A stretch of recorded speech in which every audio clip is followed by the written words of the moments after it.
world of self help personal growth books is ever expanding. At one end are books with simple insights offering easy steps as chota recharge to daily life, while at other end are books with profound answers to deeper questions offering steps that may be life transforming. In a post truth world with shortening attention spans, the everyday recharge option seems more pragmatic for masses. How do simple stories and timeless mythologies help in my daily kurukshetra battles? Across life roles, how do I keep pace with my never ending dilemmas, big or small? How do I discover and rediscover answers for my ignorance and awareness, inaction and action?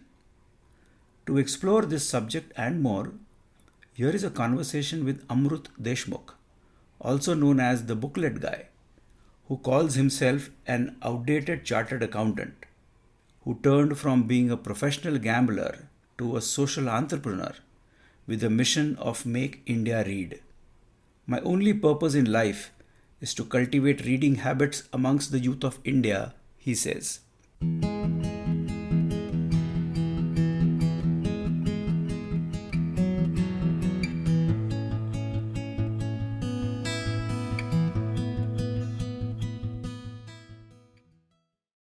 Welcome, Amrut, to this conversation.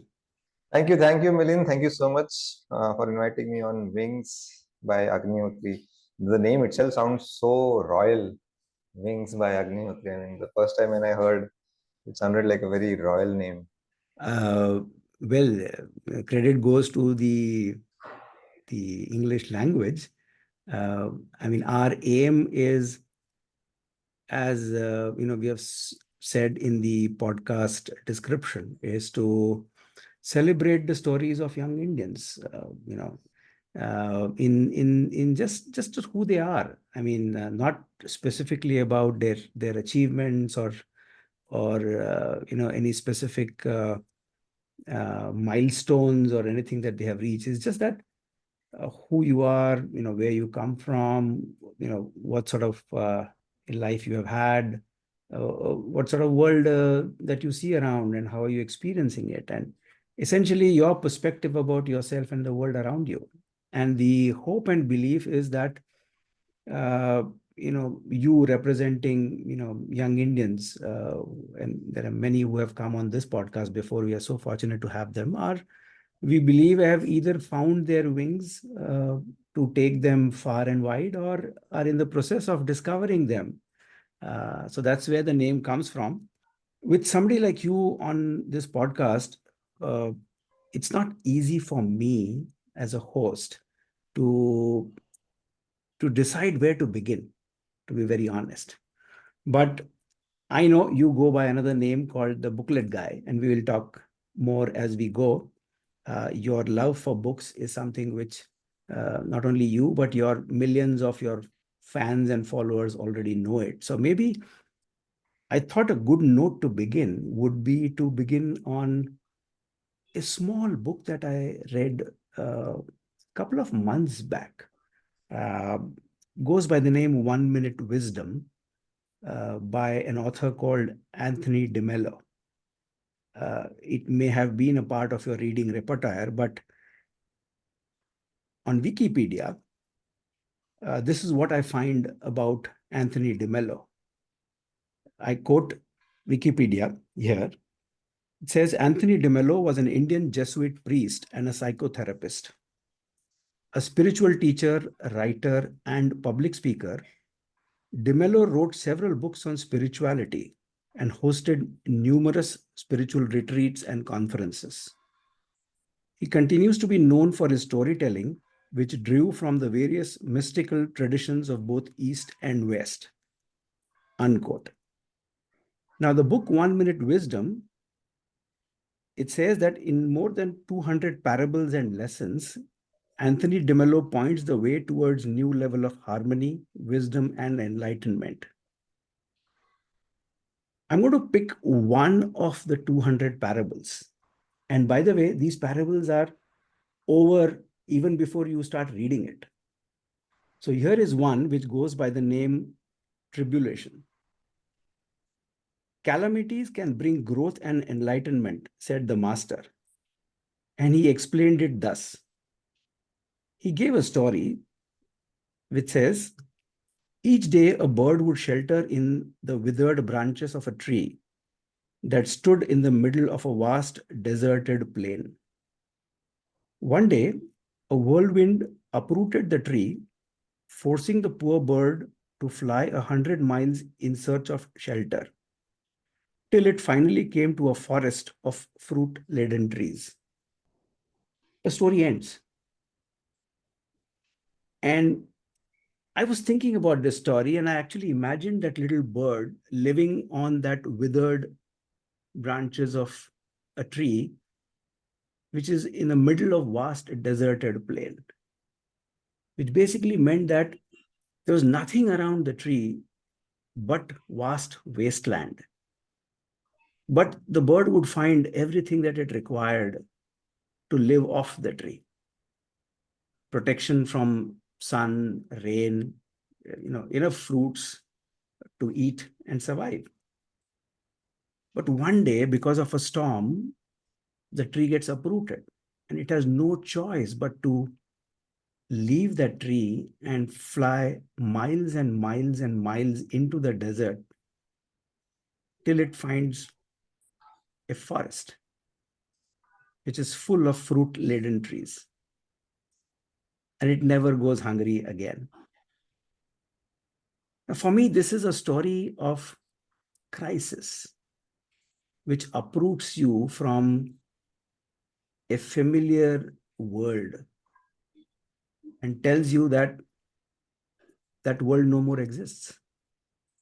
And one has no choice but to make a departure into the unknown, into the wild, and take a huge risk just for survival. But then that risk has gifts.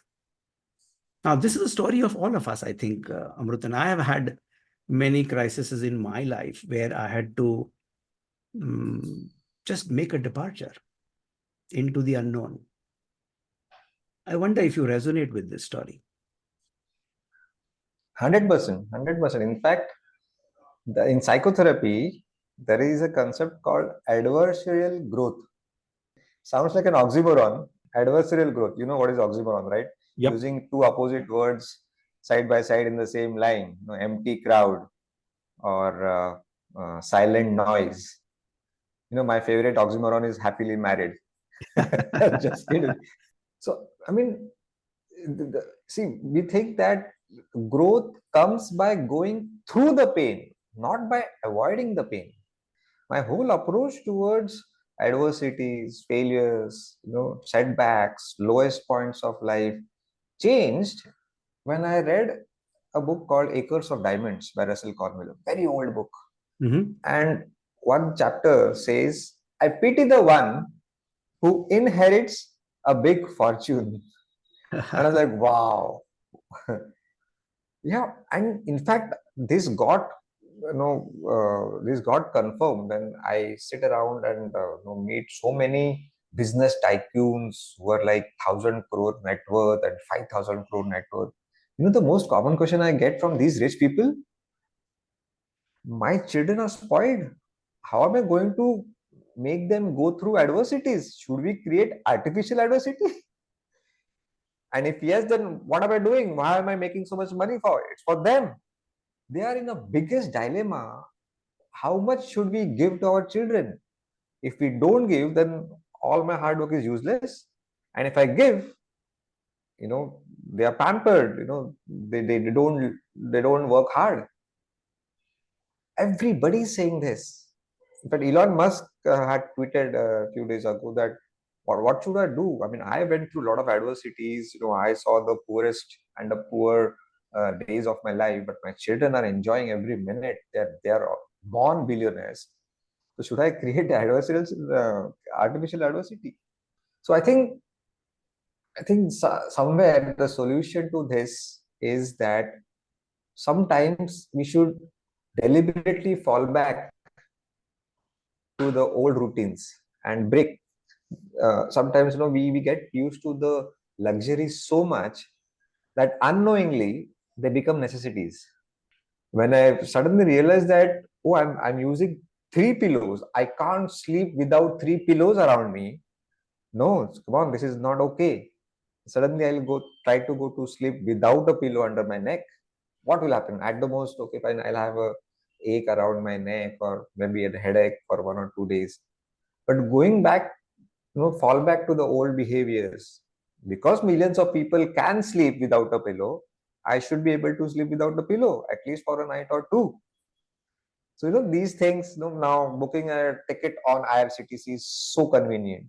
But how about once again going back to the railway station and stand in that long queue, tolerate and have the patience of the guy working slowly at the counter? What's the problem? This is just to get yourself prepared for the rainy days, right? Suddenly, if you're used to have warm water in your shower, I don't know, try to have cold water shower. And so now I have cold water shower throughout the year for all the 12 months, whether it is summer or winter. I mean, true. I mean, these are beautiful, beautiful examples, Amrut, you have given about some comforts that we have gotten so used to. And of course, modern day living and the price point at which comfort is available gives us access to so many things which makes life easy, and we take them for granted. And yeah, in the absence of the second pillow, we find we don't get a good sleep with just the pillow we have, which is of course a sign of we humans getting used to comfort. But then the bird in the story that I quoted a little while ago, the story called Tribulations, where the familiar world is uprooted uh, by nature, which brings in a certain crisis. Either the bird could have wallowed and cried and lamented and says, my goodness, my world has come to an end, and probably give up life one day, or take that journey of flying across the desert, miles and miles. I have been that bird several times in my life, where the familiar got uprooted, and I'm kind of holding out an invitation to you to share with us, if possible, that if there have been occasions in your life where you had to make departures to discover a new world and a new life. Yeah, for sure. And people always say that in spite of three failed startups, you tried the fourth one and now it is successful. I said, no, it's not in spite. It's because of the three failed startups. Now the fourth one is successful because I learned from those mistakes. So if Booklet had been the first startup, definitely would have been a failure. So I thank for all the failures, be it in my professional life or personal life. I had a failed marriage as well. Oh, It worked for 4 years, and we just had to part from each other because our ideologies did not meet. We were way apart from each other in terms of our philosophies and ideologies. But then, see, it's all about approach. I love this term called vantage point. These are all vantage points, perspectives. Today, I really thank my ex-wife that because she left me, loneliness, I was engulfed with loneliness, and books came into my life, and gradually Booklet Guy was born. Or I would have taken another role and keep cursing her, how she was wrong and I am right. But what will be the result out of it? Yes, there were some days where I was going on the wrong track because I got so much of freedom after separation. I was born with a silver spoon in a bungalow in a major city like Thane, very prime location. I was about to go on a wrong track, wrong friends coming into my house and parties and all. But then, fortunately, I just took my consciousness in my control. I'm going on a wrong track. Let me recalculate everything. That I'm so lucky. that life is giving me some opportunity to do something differently. Till now, I was chasing money. I tried everything for money. The why was only money. How about this time helping people around me, and then let money come as a byproduct? Because now my family responsibilities are lesser or almost zero. Yeah, why not do something unconventional? Yeah, and take some risks, and let's not focus on money. And it worked so beautifully. And people call me as a social entrepreneur. You know, just like the story of the bird discovering the forest of fruit-laden trees, and let's say metaphorically, in your case, let's call that world as the world of the booklet guy. And before meeting the booklet guy, which you are now, it was Amrut Deshmukh, the humble little bird, very happy and satisfied in that only tree in the desert plain. But then the journey for that bird to discover the fruit laden forest, which is, let's say in your case, the journey of Amrut Deshmukh discovering the booklet guy, which is what you have become today. That journey is the tribulation, is the period of being tested. I wonder what happened in Amrut Deshmukh's life before he became the booklet guy or discovered the booklet guy. What sort of trials and tribulations did he have to go through? Because that's a story of all of us, I think. When you Yeah, make a departure from a known to the unknown, sometimes by choice, sometimes we are forced to. There is a journey which many call adventure. Would you like to throw some light there? see, when I was in stock market as a chartered accountant, honestly, I was a gambler. Okay, this short-term trading is just white-collar gambling. Okay, no less than casino and race course. Mm-hmm. Just because educated people are there, we don't call it as gambling. And I literally become a gambler.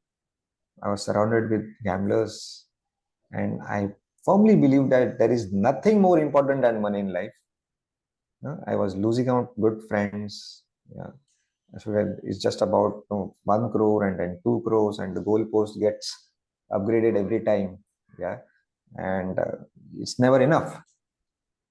And somehow, no, I thought, okay, I have a lot of savings. Let me try my own startup.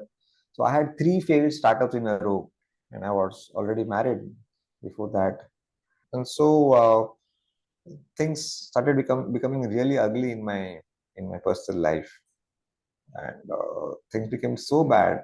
And when I got a divorce notice and three failed startups under my belt, so I was so devastated that one day I decided that I'll not see the next day's rising sun. And the depression was so chronic that that was supposed to be the last day of my life, and I still remember it vividly. It was 8 o'clock in the morning, in the evening, and to get the things which are required to end life. So I was sitting on the sofa in the living room. So I got up to get the things required to hang myself, and I walked 3 steps, one, two, three, and the lights went off. It was complete dark because it was 8 o'clock in the evening. So I said, now what am I supposed to do? Well, it's not a daily affair to die, right?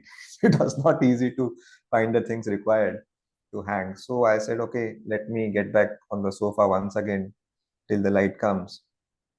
And I was sitting idle. And I remembered the words of my elder brother. He used to say that, Amrut, whenever you are stuck up with the question, what next? You don't know what to do next in life, you're stuck. Just read random. Don't overthink. Don't think that why should I read Harry Potter? I am an adult. Is that a children's book? Or I should read only business books because those are relevant. Or Chanakya Niti is outdated now. It is 5,000 year old. Why should I? Don't bother. Just read. That's the problem of our overeducated people. We have to have some logical reasoning to do anything. So that those beautiful words and recommendation or suggestion of my brother, read random. I said, okay, let me read the last book of my life. So there was coincidentally a book, some book lying on the right side of the sofa, and it was dark, so I did not check the cover. In fact, my brother said read random, so why bother to check the cover? I Mm-hmm. picked a book, random page, switched on the flashlight of my mobile, and Uh-huh. started reading. It was Krishna and Balram going through a forest.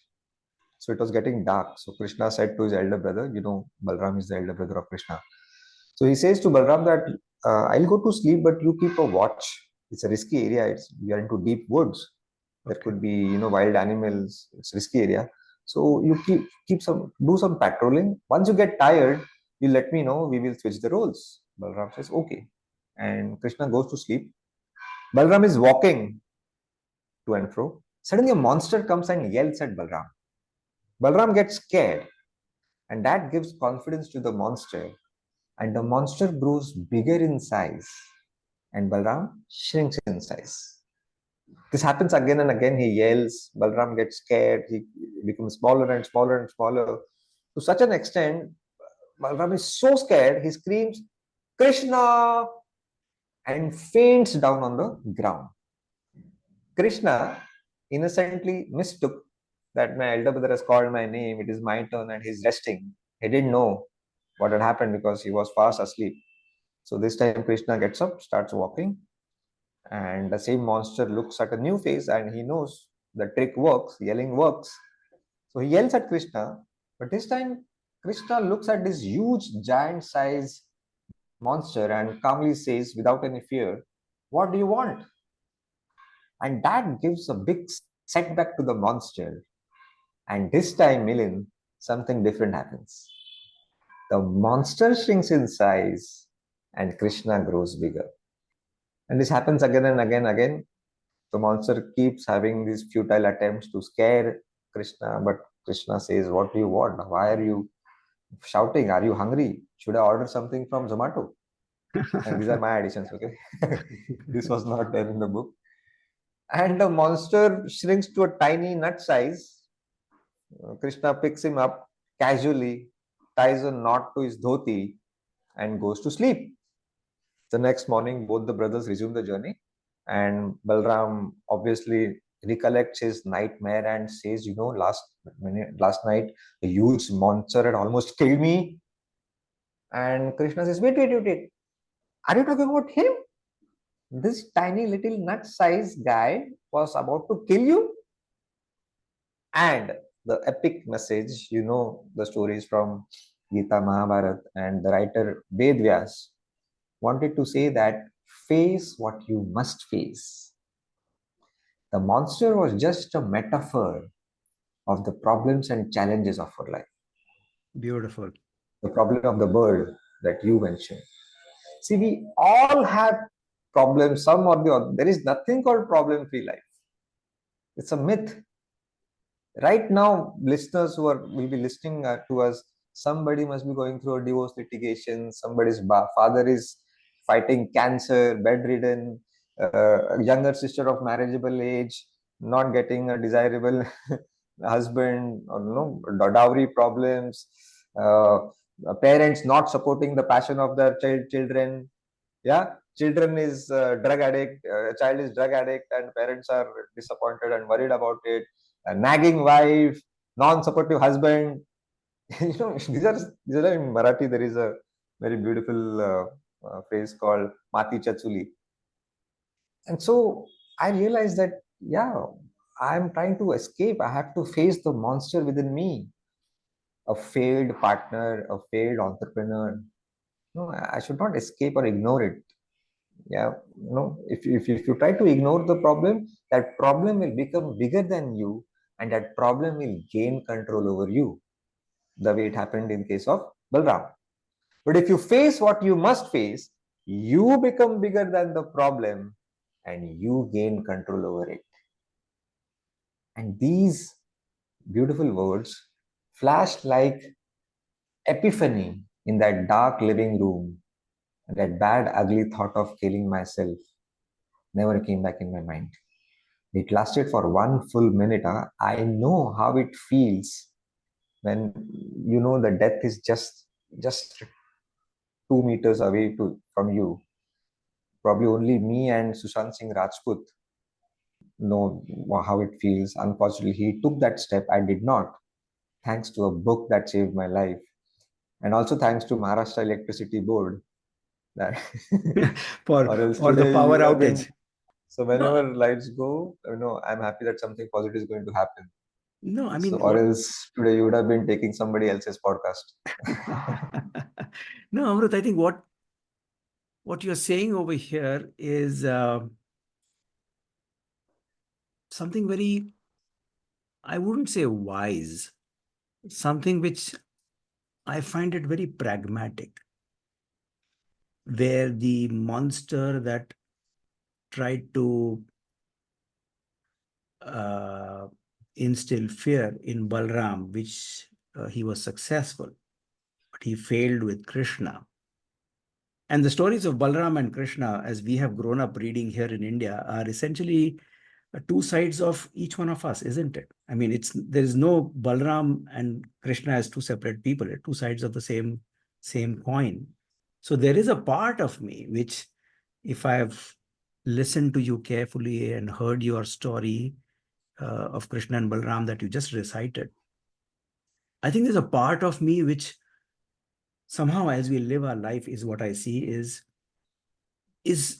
trapped in fear, and fear is real. I mean, you can't say that there's nothing called fear. All of us have fear. I mean, these emotions are real, not just when you experience it, but otherwise also when you're out of that experience too.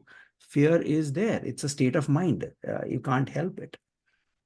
Yet what I hear from you is it is we who give or add fuel to the fear. And True. probably there is this power of choice in our hands to either put the gas on the simmer, or cut out the fuel which adds to the fire called fear, and look at the whole thing differently. And maybe then we become Krishna. So I wonder if it's a battle between two states of mind, is the question I'm left with. 100%. Absolutely. Yes. So when you spoke my mind, Kurukshetra was not somewhere out there, a physical battlefield, but the battlefield within us, Mm-hmm. between the good and the evil, right and wrong. And see, stories, as we know that initially there were Vedas and Upanishad, and then came Puranas, which are Yes. in story forms. They, Yes. they must have realized that people understand better in story forms, right? Yes. So you might doubt that how come such a big coincidence that you're about to go take that step and a book came exactly at that time and the same story. You have all the right to doubt this story. Is everything true or it's been fantasized? So stories have memories.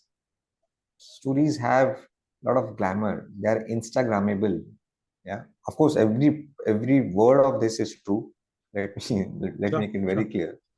But then when we say that Newton was sitting under the tree and the apple fell down, yeah, and then he discovered the law of gravity. Only these things were taught to us in our school syllabus, right? But it's equally true that invention, innovation, or discovery happens is an accident happening to a prepared mind, because thousands of people must have sat under the same apple tree before Newton. Why they did not think of gravity? So it's not that event happening was just a stupid excuse or a trigger for all the restlessness happening in his mind before that event. Why everything comes towards the earth? Is there a invisible magnet at the core of earth? What's happening? And that apple was a trigger to give him a solution. So probably even in my case, probably somewhere deep inside, I had a big fear of dying. I didn't want to die. And a book was an excuse, came to my rescue. It could have been a knock on the door, a friend's phone call, or simply a motivating song from Lagan. Somewhere I wanted some strong support system, because I had become so weak Sure. mentally. so so it's not that anything is untrue in this, but yeah, when people get inspired, and then I got some emails from few of the people that after listening to your story, we decided not to take that step. And then I realized that this is a bonus life, and there was some divine intervention, that a book has given me a bonus life. I should be doing something around books for the rest of my life. And that's how I guess the booklet guy got born. Yeah. No, I think there's an insight probably happening to me right now as I am listening to you. I use the word insight with a lot of care and responsibility over here. We use the word awareness so many times, casually or with deep thought. But listening to what you've just said over the last couple of minutes, through this beautiful story of Krishna and Balram, which, made sure that you and I are talking today right now, is the awareness seems to be about our own ignorance. And both the awareness and ignorance seems to be like a spiral that maybe I reach one level of awareness to overcome my ignorance, but then that takes the ignorance to the next level, asking me to raise my awareness to another level. So it's a game that I'm playing with myself of becoming aware consciously and constantly about my own ignorance. And ignorance could be of anything. It could be something which could be as mundane as I don't know how to make a pasta, or I don't know how to raise my next round of capital in business, or how to handle a supposedly difficult conversation with my partner in life. So looks like it's a kurukshetra where the battle is between my own awareness and my own ignorance. Is a 100%. little insight I'm kind of drawing from you and thanking you for that. Yes, the journey is inward, not outward.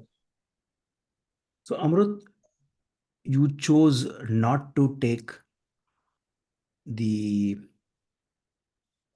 most difficult decision anybody can even comprehend in one's life, is that of ending one's life.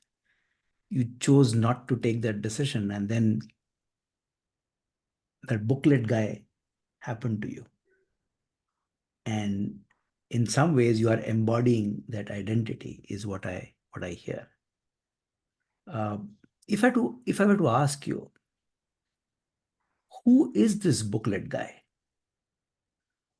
What are his dreams and aspirations? And what are his fears and anxieties? Let me tell you what Booklet Guy is not before I tell you who he is.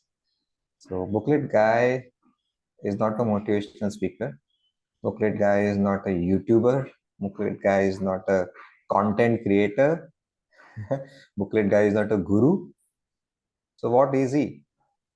Booklet Guy is a stupid reader who is crazy about books. He reads one book a day at least when there is no lockdown. And in lockdown, just don't ask me. The count was like I was smelling books. So I have 4,000 books in my house. And because of space constraint, now I have books in my toilet as well. Unfortunately, I can't lend those books to anybody.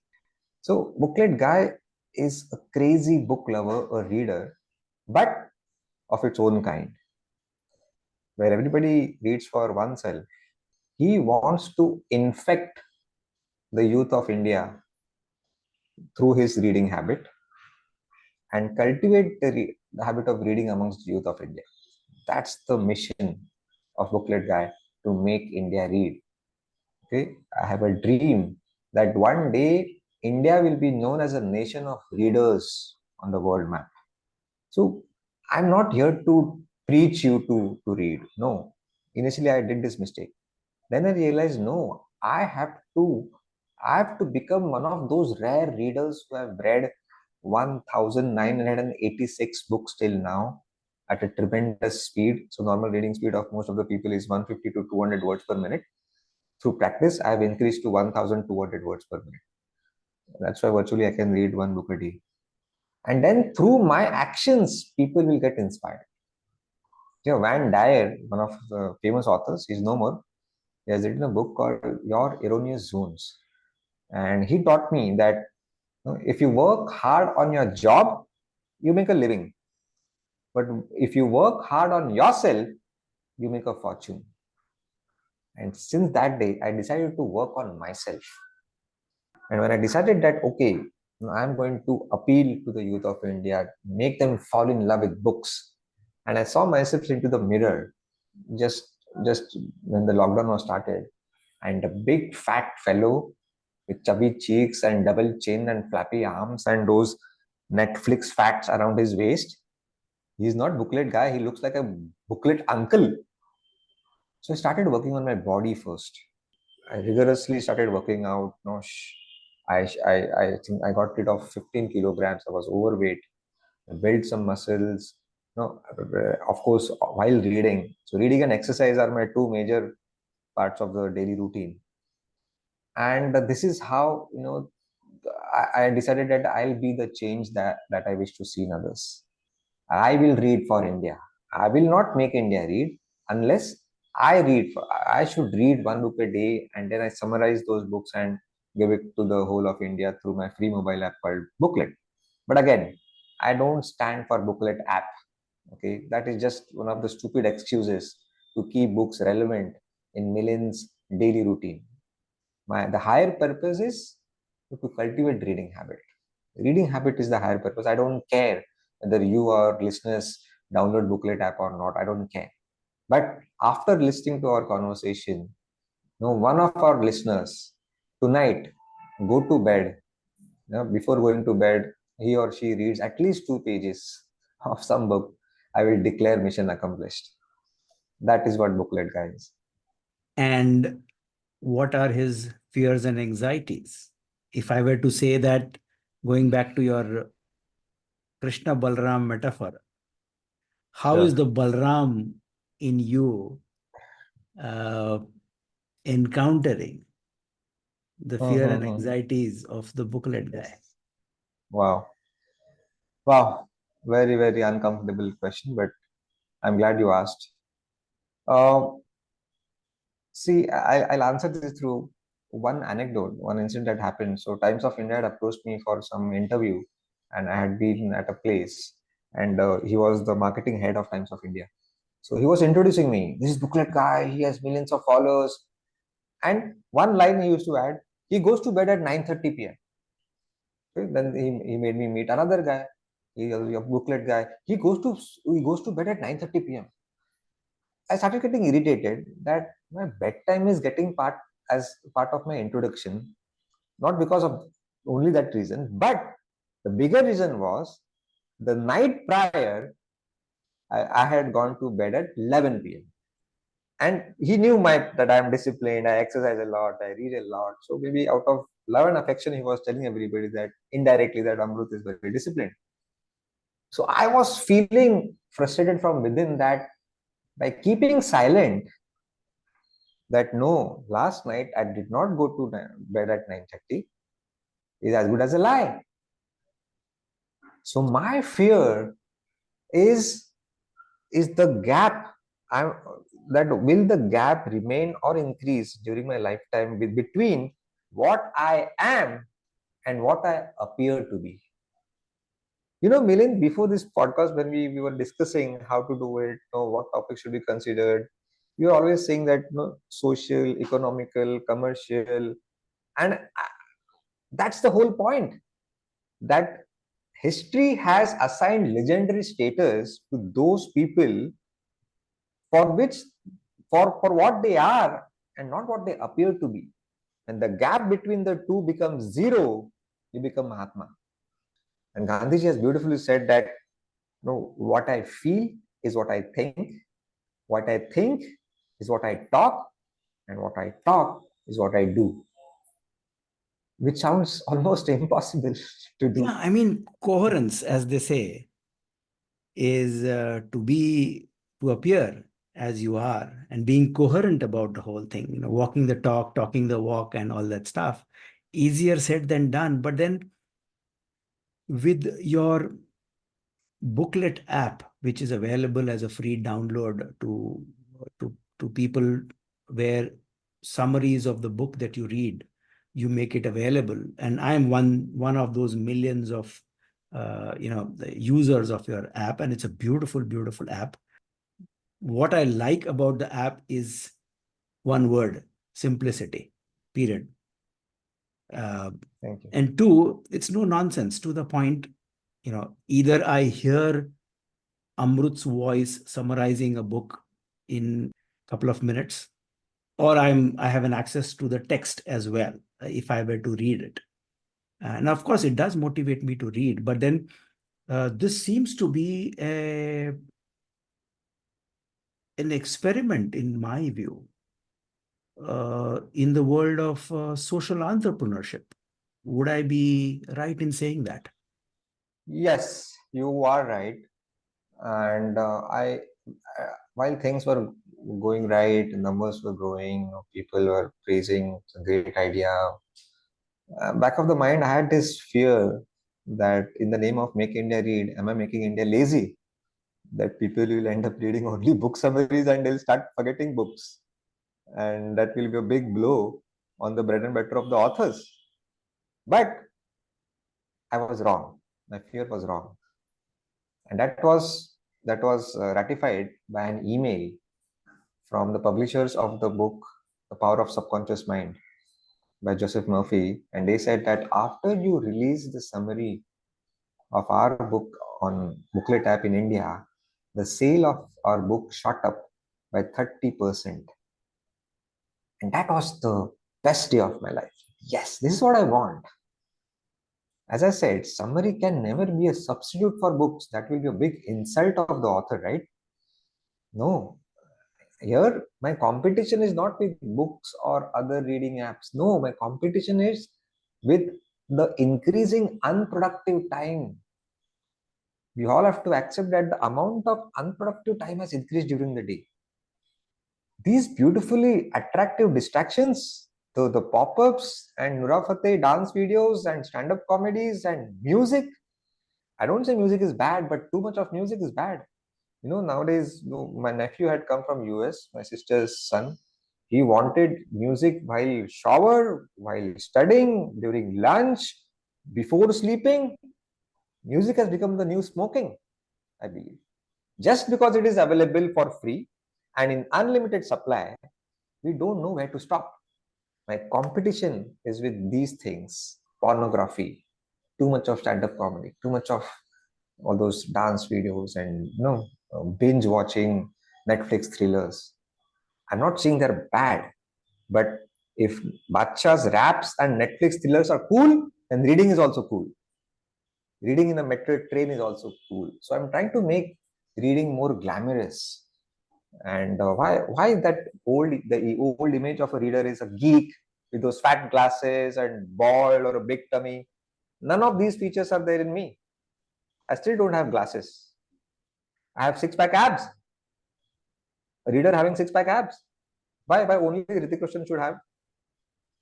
So this way, I'm trying to defy the old image of a reader. Okay, you can be the hero of your own field.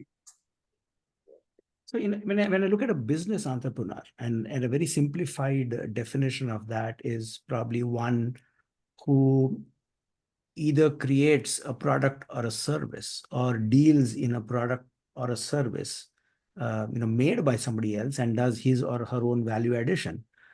It could be even as simple as distribution. I mean, the basic product or a service made by somebody doesn't get modified or enhanced in any way, but one form of business entrepreneurship is simply becoming a distributor of that product or a service, where the goal is to locate, attract, and retain a customer for their product and a service, and then have financial goals of let's say profitability. That's one very simplified definition of a business entrepreneur. But your Booklet Guy venture, which is a social entrepreneurship, while there is enough said and written about the differences between social entrepreneurship and business entrepreneurship, how do you look at it? Because you were a business entrepreneur with your startups. It doesn't matter whether they succeeded or failed, but then you invested your life in that. Yes. So you were a business Yeah. entrepreneur at a point in time, and now you are a social entrepreneur. So how do you, in your own mind, position these two and the similarities and the differences between the two? Yeah, interesting question, because mine is a standing example where my life has taken a 360-degree turn from a professional gambler to a social entrepreneur. Yeah, the two poles apart. I think it's more of a mindset. Social enterprise or social entrepreneur is not a different kind of breed. Okay, it's all about the mindset. Say, for example, uh, suppose Milin, you're a software engineer, you're into software, and you come out with a course. Okay, and the fees of that course, online course on Udemy, and the fee is say 3,000 rupees, and the course is a hit. Okay, everybody wants to take that course, and there is a guy called, let's name him Ramesh, who is one of the booklet readers. He is a fan of Booklet Guy, and he comes to know that Milin is a very good friend of Booklet Guy. So he calls me up, that guy Ramesh, and says that I am aspiring to do that course uploaded by Mr. Milin Agnihotri on Udemy, but I come from a humble background. I can't afford the 3,000 rupees fees. Could you please talk to Milin about this? And I call you up and I ask you that, Milin, there is a guy, I vouch him. He's a hardworking guy, but could you please waive off those 3,000 rupees for the course? And Milin quickly responds, yes, why not? Come on, you vouch, definitely yes. Milin becomes a social entrepreneur. So it's about, you don't have to be Baba Amte. I'm not a social worker who is always at the mercy of the donor. This is a midway where you try to solve problems compassionately, with a lot of compassion. And especially India. India is a rich country with poor people. Rich are very rich and poor are very poor, and the income disparity is so high that only entrepreneurship is not going to solve the problem. Because a poor girl or a boy from rural India has a great startup idea and is rich now, belongs to a unicorn community. Don't you think he'll again belong to that niche rich class of 10%, and the disparity will get intensified? So what India needs is young boys and girls like me, where social entrepreneurs, where they have a mind of Steve Jobs, but the heart of Gautam Buddha, where you have a lot of empathy and compassion, where people over profits. The object is not to maximize profits, but to cover the costs. And covering the cost is very easy. So I've learned to keep my wants limited. I'm living a very frugal life. I know how much is enough. In stock market days, when I had a salary of 2.5 lakh rupees a month, not a single shirt on my body was less than 4,000 rupees. But today, nothing on my body is more than 400 rupees, max 450. And you are paying respect to me for last 1 hour by listening to me patiently to all those stupid stories. So I am a standing example that your bank balance and respect has nothing to do with each other. So I'll elaborate his definition through an example. So I got a call from a young girl during COVID, second wave of COVID, just after second wave of COVID. It was 11 o'clock at night, and she was crying, and she called me Dada. So in Marathi, elder brother is called as Dada. So she was crying that I hail from a very poor family. My mother was burned down to ashes by my in-laws, by her in-laws, and so my father is chronic alcoholic. Somehow, I was brought up, and I'm a medic. I want to pursue medical, and I have scored 97%. She was from Dhule, very interiors of Maharashtra. I said, okay, then how can I help you? And she said, I've heard about you that you help people, you go out of the way and try to help in whatever way. Can you so now that it's lockdown and all the education has come online, and because I don't have a smartphone, my education has come to a pause. And I was so shattered. I said, I was so emotional that I said, I can't talk to you right now because I'm really shattered emotionally.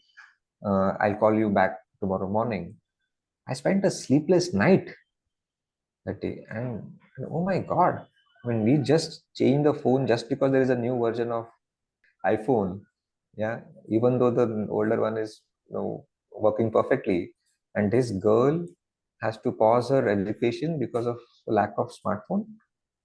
I called her up the next day and I asked her, "Do you have such more of your friends who are going through who are orphaned by COVID?"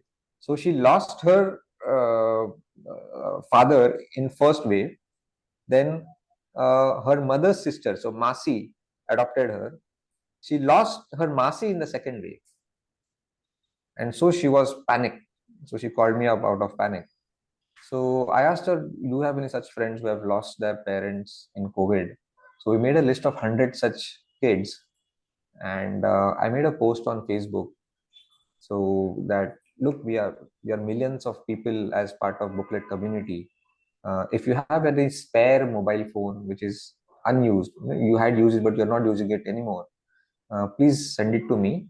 If it needs repair, I will repair it, because people like these need for their education, because now lectures have started on online because of the lockdown. And you know what happened, Milin?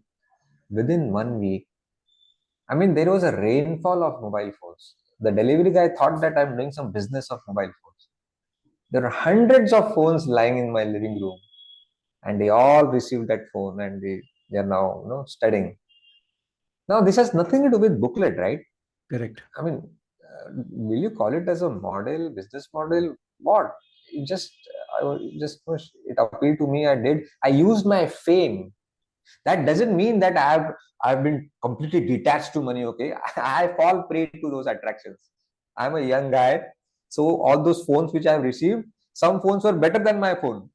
So I had this the inner selfish guy was creeping out and say, "Oh, let me take one mobile for myself. Who is going to come to know?" But I did not. So that was a test of what I am and what I appear to be. And I proudly succeeded in that. I did not retain a single phone. And Milin, and see how when you give, the world gives back 10 times more than you. I got a email from a US guy, young chap working in Google. He said that I love your videos on YouTube. You have thousands of videos. You share those big ideas from books, but your pixels are not so clear. No, I think you're using a very low quality mobile. I am sending you iPhone 13 because I want better videos from you. See, see how kindness is there in everybody, but there is a big capital but. We should be the first one to show kindness. Only then kindness boomerangs. I was in a podcast conversation with a young woman. She lives in Melbourne, Australia, and I was asking her about what kind of life does she look forward for herself. She works for a very large global not-for-profit uh, NGO which does a lot of work, compassionate work in helping those who are underprivileged, lesser privileged in various ways. And she works in the Australian operations of that NGO. And she says, I don't have a specific dream for myself. I mean, I don't know. I mean, having a good life is one, but then she said, what I find in the world of today, and she was, of course, referring to her everyday experiences, is politeness, kindness, empathy, respect. Uh, are some of the things that she says, if I can be an example of that, uh, I think I have lived a good life. Is how she's all of 37, 38 right now. I mean, it's a whole world. This is the life, a phase of life where the goal is achievement of various things. She seems to have gone a step ahead. But then, Amrut, you started Booklet Guy almost a decade back. The social entrepreneur venture of yours. You have millions of followers. You are a sought after speaker in schools, colleges, business events, corporate events, public events. You have been interviewed widely by many people. Times of India is one such example that you gave, but I know there are many, many. I mean, if one looks up Amrut Deshmukh on YouTube, I mean, one would find hundreds of your videos over the years. All that one can call as success, I think it's there at your footsteps. It's all there, and it's dedication, hard work, commitment, hours and hours and hours of sweat, blood, and toil that has gone into it by you and your team, of course. I mean, congratulations and kudos to all of you for having achieved what you have achieved, and impacting lives of millions by making them read through your Read India mission. In some ways, you are a celebrity and a star in my mind. You may want to accept it, believe it or not, the humble guy and a simple person that you are. I remember when we met for the first time, we had set up our rendezvous at a small, Udupi restaurant called Yamma Swami somewhere in Pune. And, it was 5 p.m. We had agreed to meet, and the parking took me a little while, but I was delayed by 2-3 minutes. But I saw you sitting in one corner on one table with a book in hand and reading, not even bothered about who's around you. So name, fame, glory is all there. Touch wood, it's not touching you.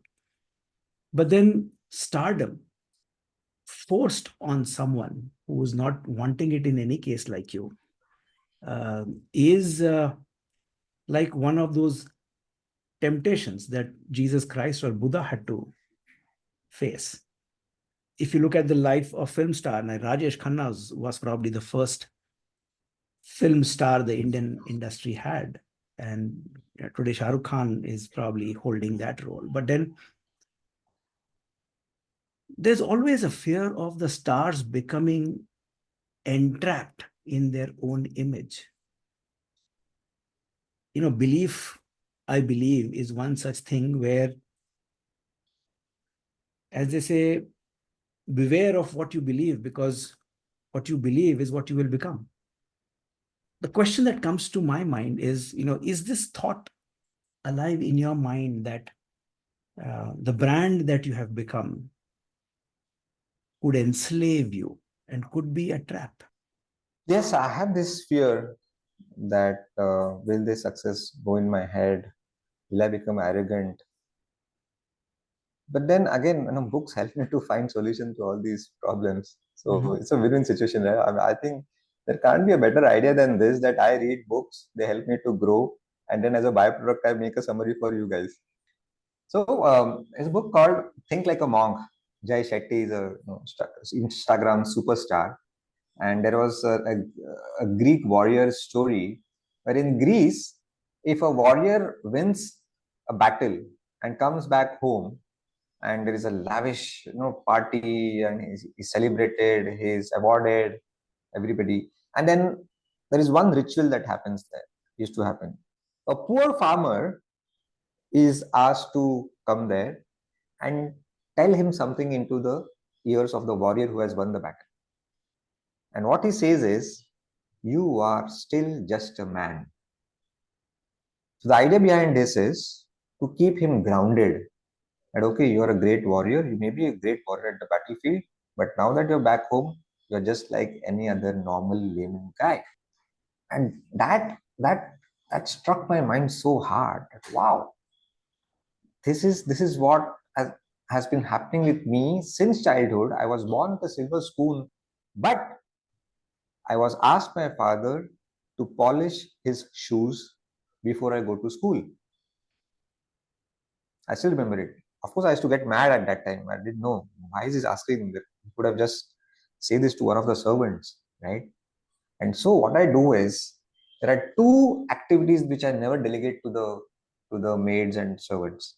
So whenever I was in Dubai or with, travel by business coach class where people invite me at TED Talks and Josh Talks in Dubai or Abu Dhabi, when I come back, I know in my mind, so I never delegate cleaning the toilet and cleaning my shoes.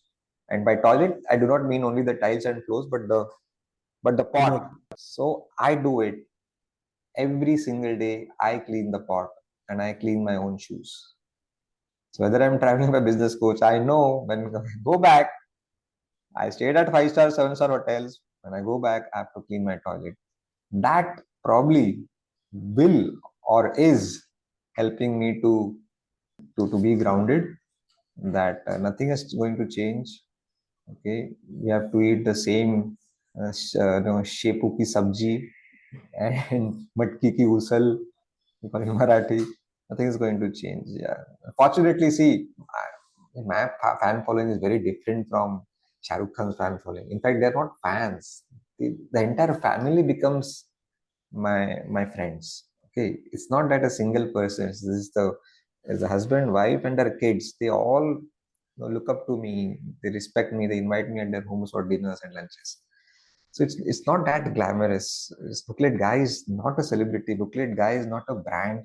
Booklet Guy is a spirit that believes in the power of reading habit. Yeah, and he's not going to leave any stone unturned unless he makes all the youth to fall in love with books. I'm going to come out with different ideas. I'm coming out with a board game based on books, where I claim that if you play that board game, a dice based game, if you play it for 5 to 10 times, you will get in-depth knowledge of 22 books while playing that board game. Wonderful, wonderful, wonderful. And I'm sure there would be, knowing your energy, knowing your passion, knowing your creativity, knowing your innovation spirit, you will come out with many ideas which will not only attract more people to the habit of reading, but ensure that those who are reading continue to read. And I wouldn't be surprised that the next big milestone you achieve will even surprise you, because that's the path you have chosen. Amrut, this has been such a wonderful conversation, such an enriching conversation, a conversation which gave me an insight at the very early part of our own conversation, and thank you for that, about the Kurukshetra being a battle of my own awareness with my own ignorance, and a battle which never ends. And I have to be the Arjun in that battle and hold my ground. So that's an insight that I got while we were conversing, but maybe after I listen to this podcast, after it is finished and uploaded, there'll be more insights that are probably waiting for me, and probably whoever is listening to it. So thank you very much for that. Just a quick word. What are your takeaways from what we have been talking for almost an hour now? I think you made me think about things which I never thought about. So many new insights for myself through our conversation. You literally, dug deeper into me and extracted the the unspoken. from within me. So thank you so much. And that's going to, the immediate effect will be that my tomorrow's to-do list is going to get modified because of the conversation. And I realized that now it's no more passion driven but purpose driven. And a purpose driven life, everything else becomes a distraction. Sure. Yeah, see, when you grow, opportunities come to you easily because more number of people know you. So but then if that opportunity is not nicely aligned with the very purpose that you have started with, then it's not an opportunity, it's a distraction. All I can say is, as the tagline for Johnny Walker Whiskey says, keep walking. And there'll be many a people like me who will walk with you and discover the world of books and all that it has to offer. Thank you very much, Amrut, for finding the time for this conversation. Look forward to having the filter coffee with you once again, like the one we had when Sure. we met last. Yeah, Swami. Yeah. Thank you so much. I really love talking to you. Thank you so much and happy reading. Thank you so much. Thank you for your time today, my dear listeners. This is your host, Milind Agnihotri, signing off. Goodbye, take care, and stay safe.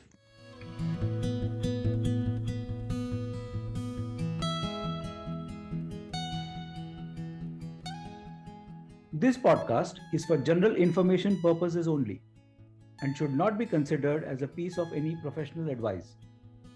Views and opinions expressed in this podcast are those of its guest. Creators of this podcast expressly disclaim any and all liability or responsibility for any direct or indirect, consequential or other damages arising out of any individual's use of this podcast. For feedback and suggestions, please write to wingsindia75@gmail.com. Thank you.